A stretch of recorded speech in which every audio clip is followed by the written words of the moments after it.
You're listening to the Chronicles of a Gooner, the Arsenal podcast. I'm Martin Tyler, and you're listening to Harry Symeou.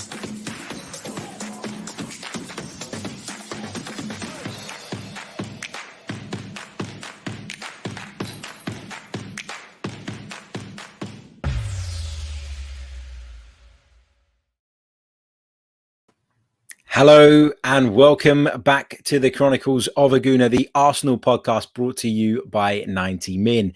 As ever, I'm your host, Harry Symeou, and on this edition, we're going to be discussing the latest news with regards to Aaron Ramsdale. Arsenal are said to be preparing what they believe will be a decisive bid for the Sheffield United goalkeeper. The Gunners have had a long-standing interest in Aaron Ramsdale throughout the course of the summer. It's looked as though the deal was dead about a week or so ago. It looked as though Arsenal were unwilling to meet the demands tabled by Sheffield United. But Aaron Ramsdale himself is desperate, absolutely desperate to get this deal done. He wants to join Arsenal Football Club. He wants to return to the Premier League. Of course, Sheffield United were relegated last season with Aaron Ramsdale in between the sticks. And it looks as though this deal might be on again. And in the thumbnail for this podcast, there's a picture of me with my head in my hands. And I suspect already, just a week into the season, that you're going to be seeing that picture in the thumbnails a lot this season. And I'm really struggling. I've got to be honest. I'm not one to criticize signings. I'm not one to be negative necessarily about players prior to them even joining the club. And I'm not one to, go overboard and overreact to stuff that hasn't even happened yet. But I am really struggling to get my head around this move, to get my head around why Arsenal, at a time where there are a number of positions that need addressing, are willing to spend up to, according to the rumours, £28 million to bring in a goalkeeper that I don't even know or think is better than Bernd Leno, a goalkeeper that I don't even know is going to come in and improve the side. Is it that Arsenal are looking at Aaron Ramsdale as a long-term successor for Bernd Leno? Because Bernd Leno has 2 years left on his contract. Will Arsenal look to cash in on him next summer? I don't know.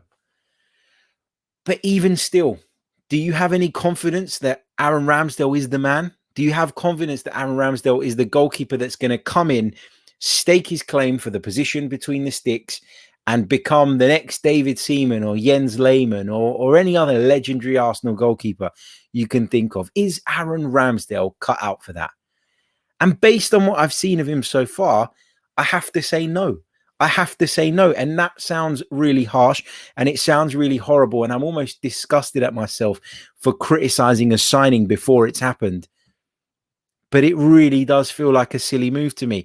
And, you guys will know, you guys that watch this and listen to this on a regular basis will know that I am one of the few people nowadays who has some patience remaining with Edu, with Mikel Arteta, with the whole situation at the football club.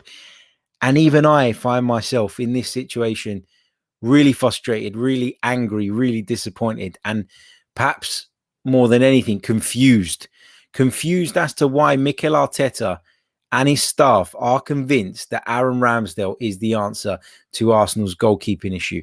We need another goalkeeper, right? So you either go and break the bank and bring in a top-class goalkeeper that improves the starting 11 immediately, or you go and bring someone in, like you brought Matt Ryan in last time around, who is trustworthy, who can be relied upon to do a job when called upon. You do not go and take a gamble of £28 million on somebody like Aaron Ramsdale, who, as far as I'm concerned, so far in his career, has not shown himself good enough to be Arsenal's number one, has not shown himself good enough to be Everton's number one, let alone Arsenal's number one. So I am really struggling to get my head around this one. Am I snapping? I don't know. But it does feel like I'm, this deal, if it does materialize, if it does progress, if it does happen, will be another example of the gross mismanagement that we are seeing at Arsenal Football Club. Because as fans, we talk about KSE all the time and we slag them off, and there's another protest planned for the weekend for the game against Chelsea. And we've talked, haven't we, constantly about the need for the ownership to change and how the problems at Arsenal stem right from the very top. But the Cronkies will not be the people identifying some of these players. They'll be making the funds available, and Mikel Arteta and Edu and the coaching staff are tasked with identifying those players, making those deals happen and bringing them to the club. And so when we talk about the Cronkies and we slag them off, and I've got 101 reasons why I don't think they're the right people for Arsenal Football Club. However, it's not about money with me. And I know for a lot of people, it is. The first thing that you hear when you go to one of these protests or you're at a game where people are voicing their opinions about KSE is the common phrase of spend some effing money. Money's not the problem. The money that KSE have spent or Arsenal have spent as a football club, it's their football club. They own it. Any money spent by Arsenal is spent by KSE. You spent £72 million on Alexander Lacazette, on Nicolas Pepe, 50 plus on Lacazette, 60 odd on Aubameyang. You know, we've spent 50 just now on Ben White, and we're about to go and spend just shy of £30 million on a goalkeeper that most of us don't even think is good enough to dislodge Bernd Leno. In which case, what's the point? What's the point in signing somebody like Aaron Ramsdale for £28 million? It's reported by The Athletic that it's £24 million initially, followed by £4 million worth of add-ons. And it just seems ludicrous to me. I cannot get my head around it. And if Arsenal fail to strengthen in other areas on top of Ramsdale between now and the end of the window, I'll tell you something, all hell is going to break loose, because that will not be acceptable. Not be acceptable in the slightest. For £28 million at a time like this, I want a goalkeeper who comes in, walks in our team and dislodges Bernd Leno, because Bernd Leno constantly makes mistakes. Bernd Leno struggles to play out from the back. Is Aaron Ramsdale going to come in and improve us in that sense? Is Aaron Ramsdale going to come in and make Arsenal more comfortable when playing the ball out from the back? If that's the case, go ahead, do it. But the problem is, not me, not you, not anybody is convinced that Aaron Ramsdale is that player, is that person. In fact, very few I've heard have been on board with a deal at all, let alone for £28 million. And I want to make it clear, right? This is not personal to Aaron Ramsdale. This is not me slagging off Aaron Ramsdale. And in the event that he does join Arsenal Football Club, of course, I will support him. I'll be behind him. I'll be in the stadium. I'll be cheering his name like I do with everybody else. And I want him to succeed. But it's just not it's not a signing that excites me. It's not a signing that I can see the logic behind. It's not a signing that I understand. And the figure puts me off of it completely. I've got to be honest. It puts me off of it completely. You know, you talk about some of the sums we've spent on players in recent seasons. It's been crazy. You know, and a lot of those players have underperformed. And that's largely why Arsenal are in this place where they are at the moment. But, you know, Ramsdale at that kind of money is one of the more crazy ones, I would say. It's one of the more ludicrous signings that you're going to see Arsenal make or have seen Arsenal make in the last few years. And again, stressing the point, it's not about Aaron Ramsdale. I don't dislike Aaron Ramsdale. I don't have a problem with Aaron Ramsdale. I'm not even saying that he's a terrible goalkeeper. My point here is that at a time where the team needs lots of strengthening, we could do with spending the money elsewhere. And for me, Arsenal could shut me up by going out and spending that money and bringing those players in that we need. And fair enough, I'll hold my hands up. But I don't understand it. I can't get my head around it. I don't see the logic in it. And the question mark around Bernd Leno is a real one. You know, Bernd Leno is somebody that a lot of us look at and say, we could probably do better. He's not necessarily suited to the way we want to play, etc., etc. But is there any guarantee in your mind that Ramsdale coming in improves us there? I mean, you look at, for example, the signing of Thomas Partey, and you looked at our midfield and you went, yeah, he's an upgrade. Do it. £45 million, done. You looked at the signing of Pierre-Emerick Aubameyang at the time, top class striker, £60 million. Do it. It improves us. Sometimes you have to pay over the odds. That's the way it is. But this one just confuses me. It baffles me. I don't think that Arsenal would be being smart in that instance. And we know that they're looking for a homegrown keeper, right? We know that Matty Ryan's representatives had spoken to the club and that they were told that Arsenal were looking for a homegrown goalkeeper. But surely there's a homegrown goalkeeper for the future, because that's what signing Aaron Ramsdale would be. I don't believe that he comes in and dislodges Bernd Leno. But surely there's a homegrown goalkeeper out there that Arsenal could pick up, that could come and provide backup to Bernd Leno for now, with a view to him developing and going on and being the number one, that doesn't cost £28 million. It is big, big money. And it is, more importantly than that, a big, big risk. Can't get behind this one. Can't get behind this one at all. I don't see it. I don't understand it. I've talked a lot about Arsenal needing to do a rebuild, and a rebuild is a longer term thing. A rebuild is something that takes years. It's something that will occur over time. But, it's for me, it frustrates me when I hear the club talking about them doing all they can and talking about how they had to cut wages, from the players last season, and they had to make staff redundant, and how difficult a time it is for the football club and the sport in general because of the impacts of the COVID pandemic. I find it really hard to listen to all of that and then be told that we're going to spend £28 million on a goalkeeper that we don't think, most of us don't think anyway, improves this Arsenal team. So yeah, really frustrated. And I think, Arsenal relationship with the fans is so disconnected at the moment. I mean, we've talked a lot about it over the last few weeks. Granit Xhaka, this new contract, we've been told by all accounts that it's done, that he's signed the contract, but Arsenal haven't announced it. And when they do, if they do, it's probably going to be very low key. I think they are going to say, we've taken the option to extend Granit Xhaka's contract, etc., and keep the details very scarce, because they will know the backlash that is going to receive. Now, I don't think that is that bad a decision, as you guys well know, but the point that Arsenal are yet to really announce that, or yet to progress with that, yet to show us anything on that or give any official word, tells you that the club at the moment know what the situation is. There's been sort of reports of the club sources kind of leaking to journalists, judge us at the end of the window. We will judge you at the end of the window properly. And even better still, we'll judge you accurately at the end of the season. But the problem here is that Arsenal have got off to a poor start. Arsenal probably will struggle against Chelsea, and Arsenal will probably struggle against Manchester City. And all the time while you're telling us as a football club to wait until the end of the window, the frustration is growing, the anger is growing, the disappointment is growing, and people are seeing the football club and the team move in the wrong direction.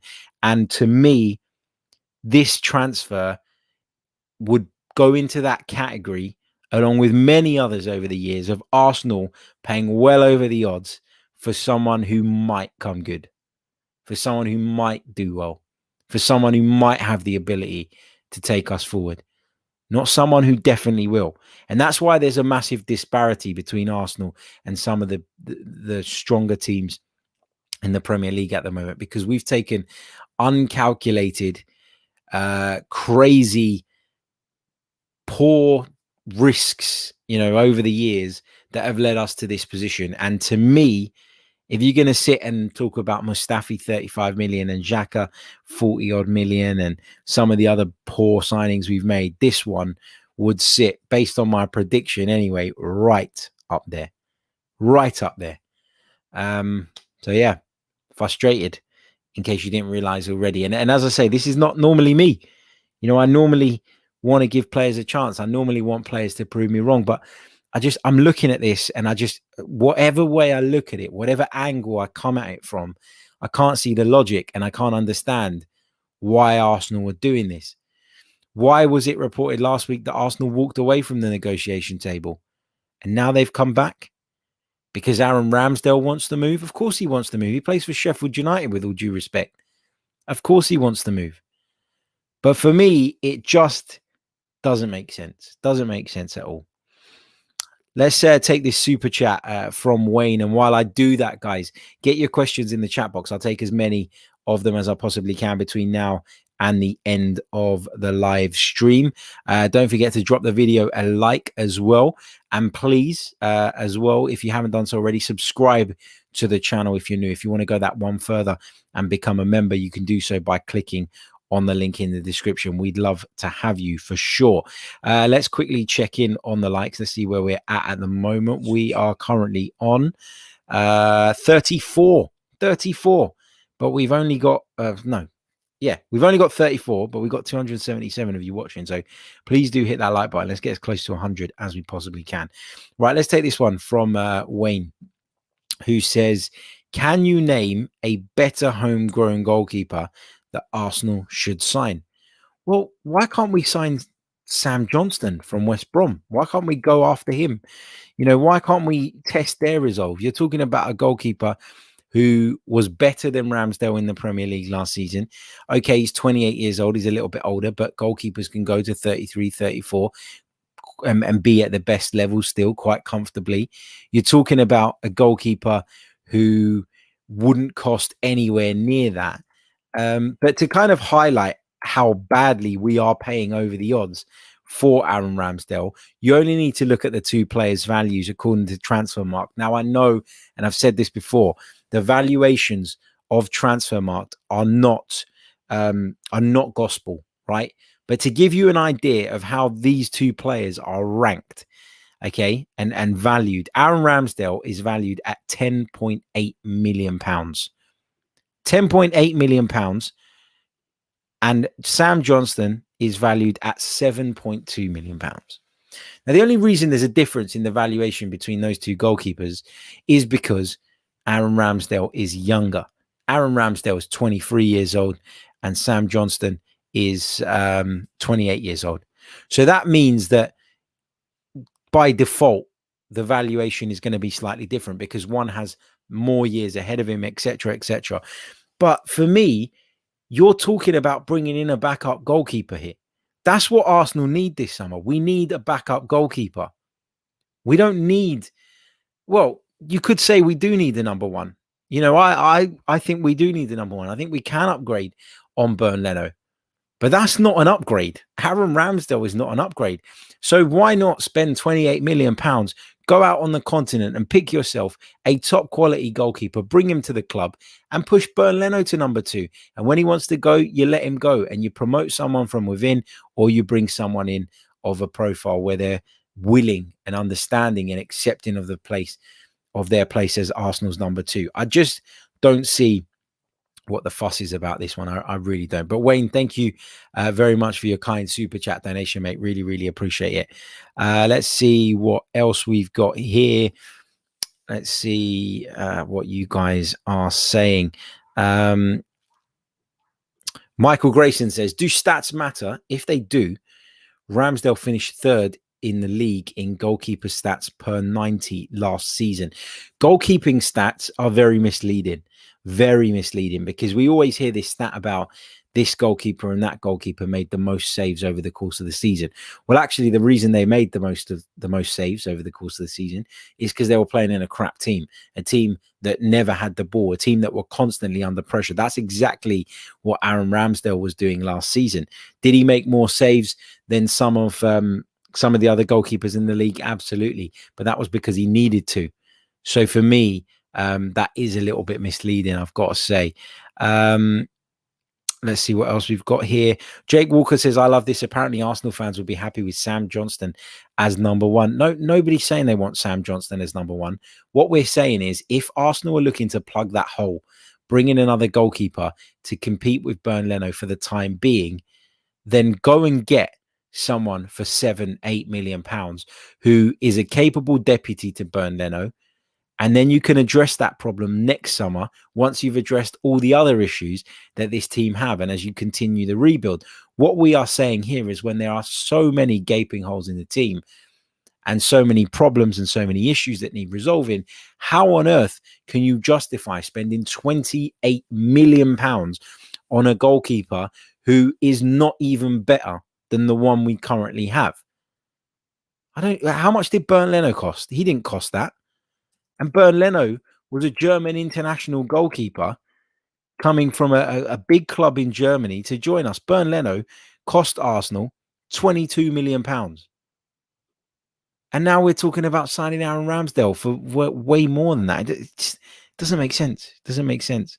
Afterling says, I wouldn't take Ramsdale for free. Carrie says, if he's too expensive, why not live with Runarsson? Well, Runarsson is simply not good enough. I think we can all agree on that. Runarsson hasn't done enough at Arsenal to show that he is capable of playing at that level. And I think most of us would be dead against the idea of him starting in goal for Arsenal in any competition, in any game. The problem is here, Carrie, that Arsenal have to make a decision.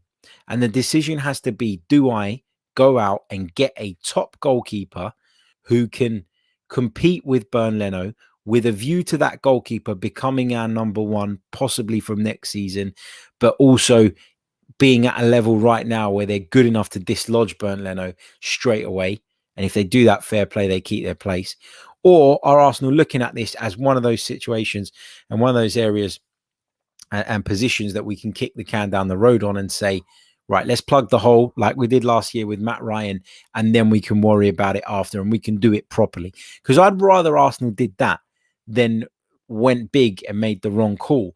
And I think that Aaron Ramsdale, in my humble opinion, is the wrong call. I haven't seen anything from Aaron Ramsdale and I've gone, yeah, I'd love him to be Arsenal's number one. There are other goalkeepers that I've looked at over the years and felt that way about. I don't feel that way about Aaron Ramsdale. I've got to be honest. It doesn't make sense to me. Let's see what else we've got. Stephen Andrews says, have you seen the AFC Bells tweets about Maddison? Now, I'm getting quite fed up of looking at those, to be honest. First of all, I don't understand why they're in a different language when they're then translated into perfect English. I don't know why they do that. But anyway, I can't read them without doing the translate, as I'm sure with many of you guys. But yeah, apparently Arsenal will ramp up their efforts this week and the remainder of the summer transfer market in their bid to sign James Maddison. Official communication between the clubs is expected to gain upward momentum very soon. The player is anticipating the outcome of the conversations with a high degree of interest. I don't think it's happening. I really don't. I don't see it getting done. I don't see Leicester wanting to sell him. And if they do, they're going to demand the kind of price that Arsenal can't afford. Hey, maybe we could afford it if we didn't go and pay £28 million for Aaron Ramsdale. I don't know.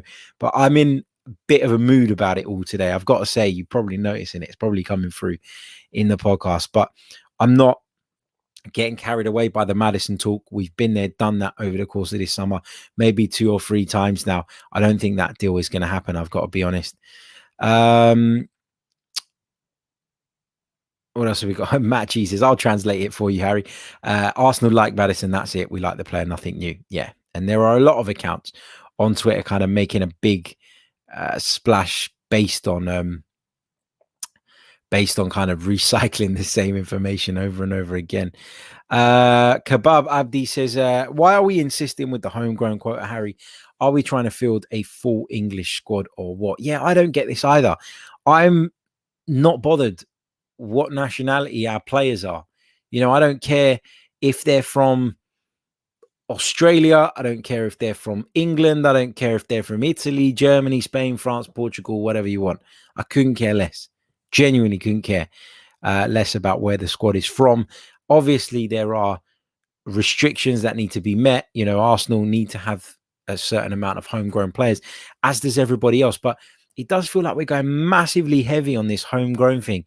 And I don't understand why. Because what happens when you go after homegrown players is you pay over the odds. Apologies. Sorry about that. What happens when you go for homegrown players is you pay over the odds. We talk about that English premium all the time, and Arsenal seem willing to pay that for homegrown players. And I don't get it. There are better goalkeepers than Ramsdale in Europe that won't cost £28 million.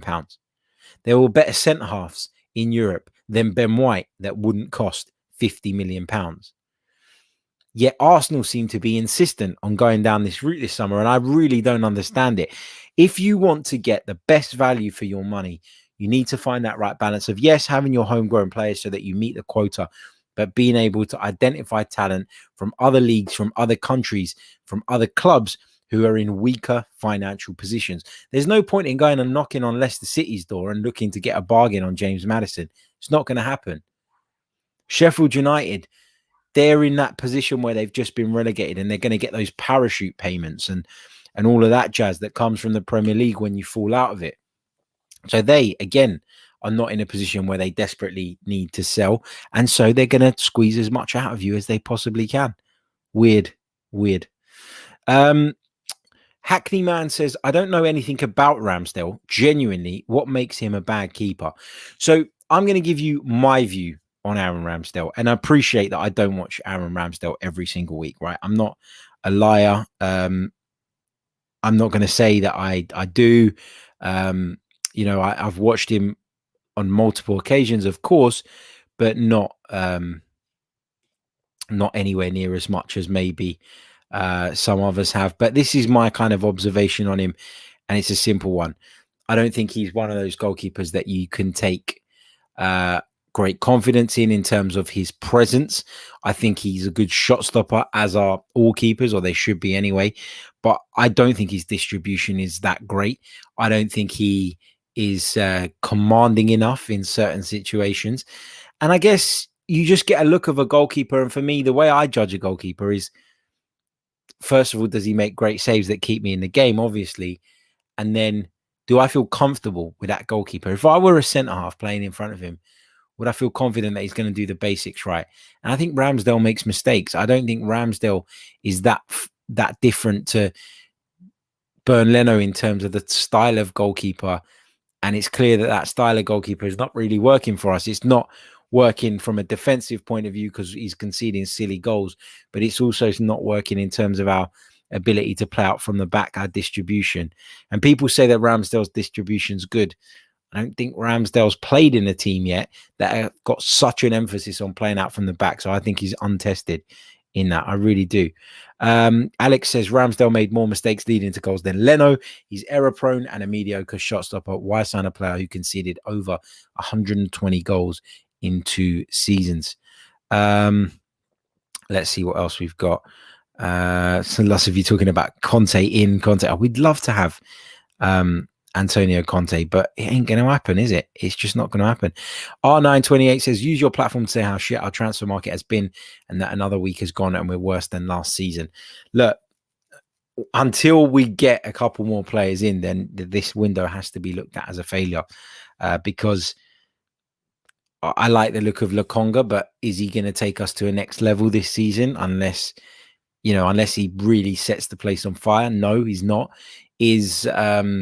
Is Ben White going to transform our defense or improve it further than what it already improved under Mikel Arteta? That's one of the things you do have to give him credit for. We've lost David Luiz. Is he right now today better than David Luiz? Not sure.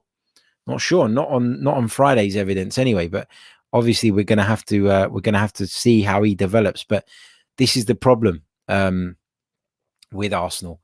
It's that everything's like maybe. Everything's for the future at the moment. Everything's got a question mark in front of it.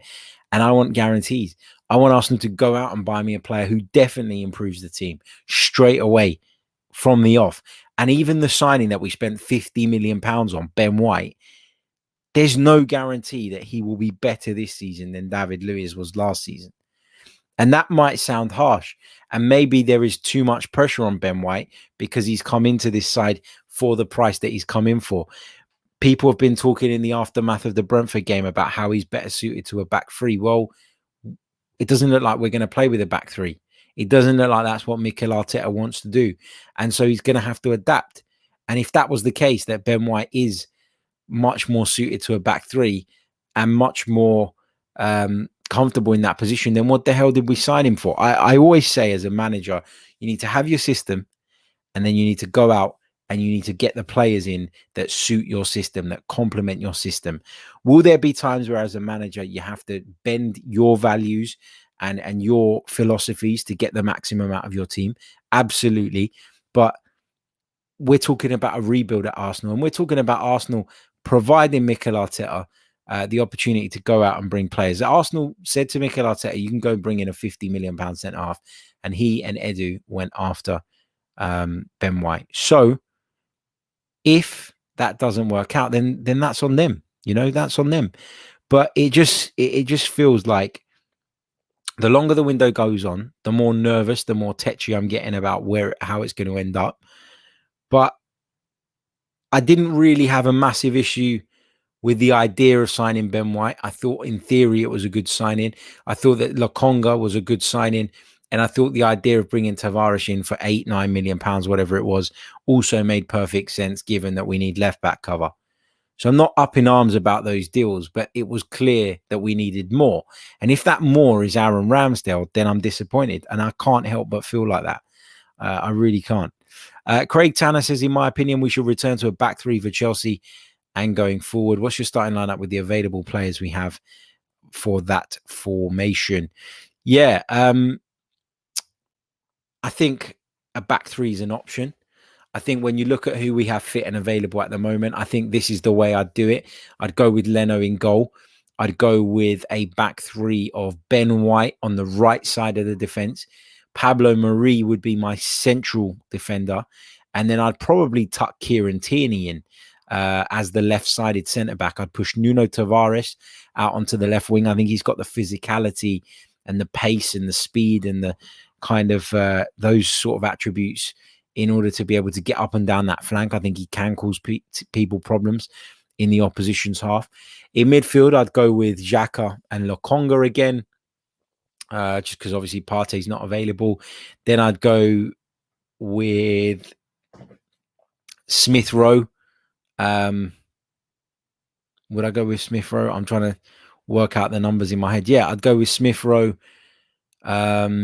If Aubameyang and Laka are out, then Smith Rowe, Pepe, and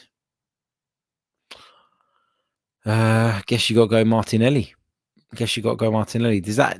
Let me just run through that again in my head, because I'm doing this on the spot and I'm trying to make sure I haven't put too many players in there with the change of formation. No, so I'm going with a goalkeeper in Bernd Leno. I'm going with a back three of Pablo Mari in the middle, Kieran Tierney on the left, and Ben White on the right.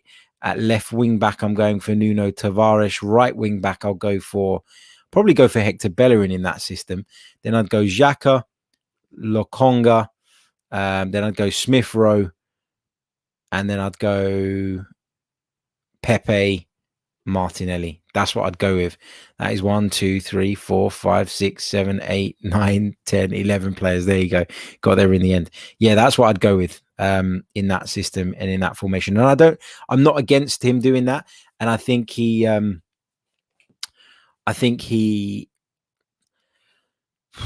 for me, he has quite often reverted to that system when it comes up against the big sides, and I wouldn't rule him out of doing that again. I think he might have done that against Chelsea anyway, regardless, because I think when you play against that system, you can be overrun if you don't match up. And I think Mikel Arteta is smart enough to realize that we're not going to be able to match up with Chelsea.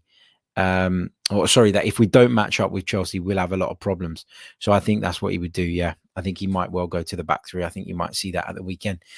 Just a quick reminder, if you don't know already, this podcast is brought to you by manscaped.com for all your male grooming needs. So if you want to give yourself some TLC down there, make sure you head over to the website, manscaped.com, enter the discount code 90min20, and you get 20% off of your order, as well as free shipping.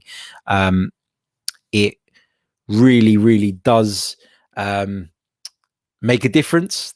It's a fantastic product, and I promise you, your partner will thank you if you get involved. So I was trying to think of the right words there to not make it sound too cringe. Manscaped.com, discount code 90min20, and you get 20% off. Right, let's see what you guys are saying in the chat. Lots of you disputing my Bellerin shout. Well, first of all, I don't think Callum Chambers is a right wing back. He's barely a right back, in my opinion, let alone a right wing back. I think Bellerin would benefit from playing in that system where he doesn't necessarily have to drop back so much. I think with Bellerin, he is more of a wing back than Callum Chambers is. I think it's as simple as that. You could put Cedric in there as well, if you like. I think Cedric is someone who could play that role as well. But Callum Chambers, I think he looks uncomfortable in certain areas of the pitch. And as a right wing back, you're likely to be asked to get forward. And I think that Bellerin is better suited to that. Honestly, I do. I don't think Bellerin's anywhere near as bad as people make him out to be. I think that he suffers from the fact that all our play is down the left-hand side and through Kieran Tierney. And that means that the right-back role at Arsenal has changed. And Bellerin just doesn't really fit in with that. But if Tierney in my team was slotting in as one of the centre-backs, one of that back three, then I wouldn't mind seeing Bellerin play that role and seeing how he gets on. Some people are suggesting Ainsley Maitland-Niles at right wing back. That's a decent shout as well. But Ainsley Maitland-Niles tells us he doesn't want to play at right wing back. Ainsley Maitland-Niles wanted to go out on loan and play Sam Allardyce ball for half a season because he didn't want to play right wing back or right back. So what's the point? He doesn't want to play there. And that's that. Christian says, Harry, with the coaches we've had recently, they went out to buy the players that suit their system. Now we're stuck with those players, meaning our problem has been appointing a quality coach. Yep. Fair point. What else have we got? Lots of people saying I wouldn't play Bellerin at right back because he wants to leave. Well, he's not going anywhere at the moment because Arsenal are playing hardball. Arsenal are not willing to entertain any of the offers that have come in, any of the conversations that have been held or that clubs have proposed about Hector Bellerin's future. And so he's here. And I still think that in a wing-back situation, he's better than Chambers as a wing-back. Maybe not as a right-back, but as a wing-back, he certainly is. Ainsley Maitland-Niles has repeatedly said he doesn't want to play as a wing-back or as a right-back. And so what do? Do you throw him in? I mean, what's the difference between someone who doesn't want to play there and someone who might leave? That's two players whose heads are not in that position for me. So why not choose, or why choose Maitland-Niles necessarily over Bellerin? I don't know. But that's my view. I know you guys disagree with it, and that's absolutely fine. What else have we got? Pick out a couple more comments before we leave. Shawarma Gaming says, Harry, how do you feel if we line up with a back three? We've already discussed this, but his lineup is Leno in goal, White, Holding, and Kieran Tierney. And then he's got Maitland-Niles, Lokonga, Xhaka, and Saka. Interesting. And then he's got Emile Smith-Rowe, Pepe, and Gabby. Yeah, decent. Quite like that. What else have we got? Let's see. GB says Ainsley Maitland-Niles has publicly said he's willing to play at fullback for Arsenal this season. He's just said that he's willing to play wherever the boss asks him, like every single player does in an interview. He's not going to come out, is he, in a post-match interview or pre-match interview or whatever and say, now, you know what, tell Hector Bellerin he can do, tell Mikel Arteta he can do one. I don't want to play right back. I don't want to play right wing back. But he obviously doesn't, because he's moaned about it on numerous occasions throughout his career. And he chose to go and play for West Brom over Leicester, over Southampton at the back end of last season because of that very reason, because Sam Allardyce guaranteed him game time in midfield. So come on, let's not be naive and fall for sort of Ainsley Maitland-Niles saying, you know, I'll do whatever job the manager asks of me. What is he going to say publicly? His actions and his comments in the past, which we have now got the benefit of hindsight when looking back on, all point to the fact that he doesn't want to play as a fullback or as a wing back. You know, and JG says that we're making him a scapegoat. No, I'm not making him a scapegoat. But I just think with Ainsley Maitland-Niles, he's at a place in his career where he has to just make his bloody mind up. You know, Do you want to be an Arsenal player? If you do, you've got a much better chance of doing that as a right back or a right wing back, because in my opinion, and I'm sure in the opinion of many others, that is his best position. He's not commanding enough in the midfield. He's not physical enough. He's not technical enough. I don't think he's progressive enough. Whenever I've seen Ainsley Maitland-Niles in midfield, I have never been convinced. I've never come away saying, yeah, he had a good game tonight and I think he deserves a chance in midfield. I've never had that. Never had that at all. What else have we got? You know what? We'll pick one more question before we leave it. Lewis Cooper says, still thinking we'll challenge for the top 6, Harry. I've not changed my prediction for the season based on one game. If that's what you're asking me, my prediction that Arsenal will challenge for the top 6 remains. I don't think we can necessarily draw too many conclusions from the fact that we lost at Brentford. Look, it was a disappointing night. It was a disappointing game, disappointing performance, not helped by the fact that we had to change the team at the last minute. We read reports, didn't we, that there was loads of COVID stuff going on in the background as well, and Arsenal had to have tests, and there was rumours that the game may have been called off. Obviously, that doesn't all help. And it's not me making an excuse for Arteta or Arsenal on the night. I thought they were poor and deserved to lose. But, it's one game in the season, and we will see, if we do the business that I believe will improve us between now and the end of the transfer window, then the outlook is very different, isn't it? And I don't think you can, if you made a conclusion or you made a decision or a prediction, I should say, at the start of the season, I don't think you can go too far off that just off the back of one result. I think you should probably give it a bit more time to kind of reassess that. Let's see what else have we got. And this is a really good point before I leave it. Jeffrey O'Hara says, what is so baffling is the fact that our right back gets to play as a de facto centre midfielder with the underlapping system we have been playing. And that should, in theory, be right up Ainsley Maitland-Niles' alley. Exactly. That is a fantastic point. And that is why Ainsley Maitland-Niles should be more open to playing that position. And if Arsenal do switch to a back 3 and he's willing to do that, I think he could be a regular. I think he could play every week. I think he could be part of Mikel Arteta's starting 11. So it's something for him to consider for sure. And if he's willing to do it, then why not give him a chance? He's shown he can do a decent enough job there in the past. But his unwillingness to do that, or his desire to play in centre midfield, has always been this problem for us. And it's always caused a little bit of a standoff, hasn't it, between Mikel Arteta and Ainsley Maitland-Niles. He was happy to do it when Arteta came to the club initially, probably to prove himself, probably to get himself in the manager's good books. But as time's gone on, that issue of his playing position has resurfaced again. It's come to the forefront again. And this time around, it feels like we're at a bit of a crossroads now. Either get on with it, deal with it, do it, play there, or we move you on. And it's as simple as that for me. It really is. But anyway, somehow we got onto Ainsley Maitland-Niles off the back of my impromptu team. Now, if I am going to talk a lot more about that back 3 and what I would do in that situation against Chelsea in the preview for that match. But I haven't thought about it in this show. It was off the cuff. It was a question that came in from the chat box.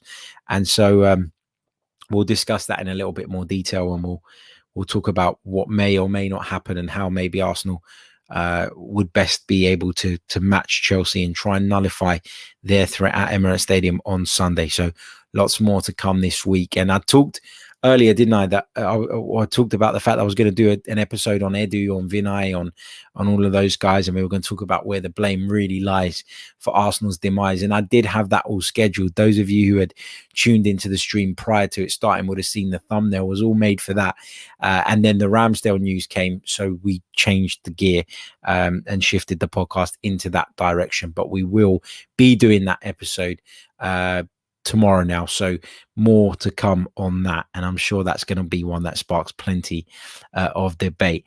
Just finally as well, Adam Chisholm says, any thoughts on doing weekly Q&As? Yep, in the pipeline, because once the transfer window dies down, of course, there's going to be a lot less to talk about on a daily basis, and so we're going to focus a little bit more on questions rather than reacting to news, because of course there'll be less of it. So don't worry, that's in the pipeline. Right, I'm going to leave it there. I'll catch you all very soon. Until next time, take care of yourselves and see what happens with this Ramsdale stuff. Cheers.